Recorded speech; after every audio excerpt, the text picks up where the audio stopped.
It used to be the case that the Premier League and the Championship didn't vary too much. There was a clear gap in the level of skill of the players, but in terms of financially and culturally, they were fairly tight together. However, increasingly the Championship has become a more and more isolated place for clubs to play their football. I've seen that personally as a Leeds United fan, having been relegated, and even in the promotion season, there was a very tangible difference. So I'm just going to dive into why the Championship is isolated, the very source of the problem, and what it will mean going forwards in the years ahead.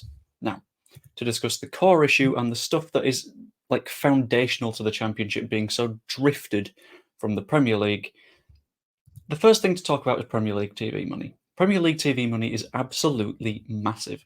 I did a very, very quick search in the background, and broadcast revenue alone last season, Manchester City earned something like £150 million.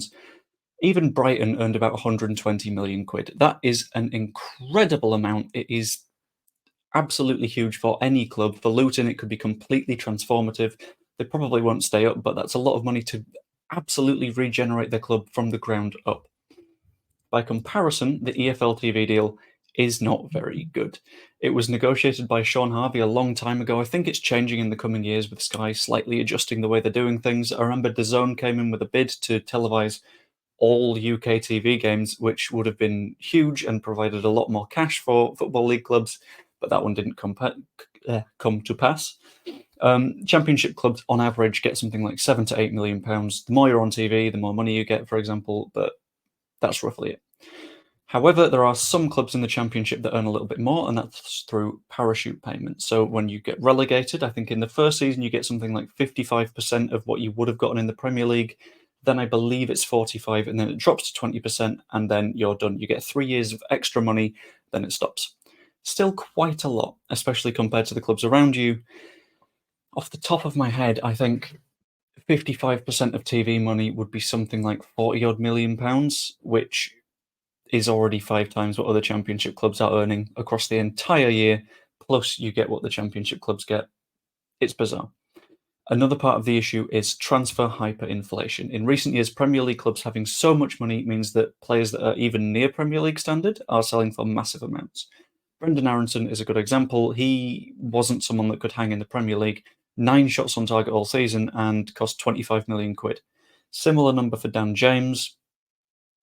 The numbers going around the Premier League are absolutely obscene at the minute. Chelsea have multiple £100 million players. I'm surprised they got Nkunku for something like 60 million, considering how good he was. And that's something that the Championship really can't keep up with because they've not got the money to do it. Maybe a relegated club can put a little bit of money into a player, but off the top of my head, Leeds' record transfer over this past summer was either Joel Pirro or Ethan Ampadu, both around the £10 million mark. Nothing compared to what you would get players for in the Premier League. It's because clubs internationally know Premier League club will have a lot of cash, and they just charge more. And that is a big issue for Championship clubs because it means Championship clubs cannot compete in those same markets anymore. So ultimately, what does this all mean going forwards? So you've got the cases of clubs that get promoted. Burnley, I'm going to use as the example in this one. Probably not the best example. So in fact, what I'm going to do is I'm going to hide it and I'm going to quickly change it to Luton. And you are going to see the behind the scenes of my process because I'm not editing this out. Luton is a good example. Luton is a side that has not been promoted to the Premier League before, got into that division and now have absolutely stacks of money. Lots and lots of clubs put this money on players that have a lot of Premier League experience and are a better tier of player than the average in the Championship. However, a lot of the time, it isn't the sort of standard that you need to stay up in the Premier League. I think Angus Kinnear, the Leeds CEO, said that in your first season in the Premier League, you've got a 50% chance of getting relegated. In your second season, you've still got a 50% chance of getting relegated. That's because you've not invested in players that are the standard to be comfortable in the Premier League, and you're susceptible to little slip-ups and ultimately falling down the pecking order. However, once that happens, you become a relegated side. I'm using Leeds as an example because this is the perfect example of having players that are too good for the Championship. Jorginho Rutter is spectacular. Ethan Ampadu, who we've only just gotten in, is also too good for the Championship, but we got relegated and the Championship club doesn't have to pay as much as a Premier League one. And you get this weird situation where you have these sort of bouncing around clubs that are too good for the Championship and not good enough for the Premier League. So, for example, think typical Norwich, Fulham, Watford. Norwich under Daniel Farke got promoted with Timo Pukki in his first season at the club. They got relegated the next season, and they got promoted again.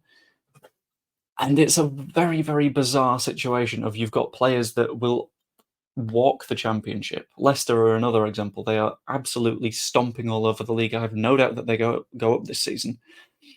But after they do go up, do they put the money in the right places? And are they part of that lucky 50% in the first season and the lucky 50% in the second season that stay up there? Leeds went down in the third season, so there's no guarantee if you get through those two that you'll be completely fine. It's a very, very difficult thing to do, to sort of break out of that cycle. Unfortunately, Norwich broke through that cycle in the wrong direction. The same for Watford. Fulham were good enough to get decent investments in. João Palhinha was a key part of that, in addition to their manager. And you've sort of got to get lucky. And that means that there's a lot of sides that are left behind in the Championship, and this is what I mean by the Championship being so isolated. You've got the top tier of the Premier League, 6 or 7 clubs that compete with each other constantly, then the rest of the Premier League, then the sort of subdivision at the top of the Championship, and then the rest of the Championship. And those are the clubs that have very little wealth to them, very little quality in terms of players. They're seen as very championshipy, but that's because they've never had the Premier League cash behind them to massively invest and push themselves forwards. Ipswich, I think, have gotten fairly lucky because they've gotten a very, very good structure, very good squad, a good manager, and that means they're able to push in the Championship right after pushing in League One. Luton, I think, had a lucky breakout season and were able to push for promotion. Burnley, however, one of those teams that had just come down and went back up again.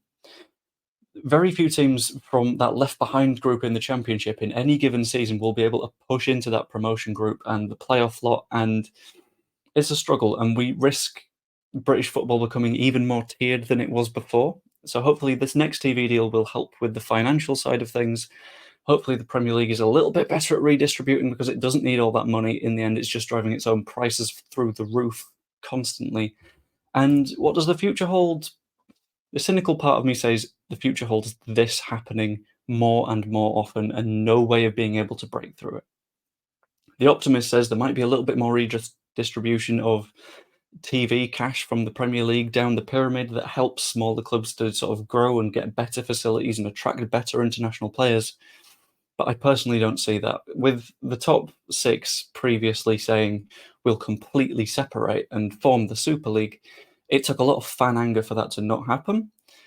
And that's a fundamental part of the greed that drives them, I think. And that's why we're not going to get that more redistribution. And this cycle is going to continue with Premier League clubs and everyone else.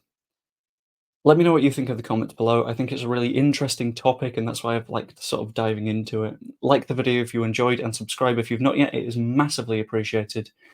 And I will see you next time.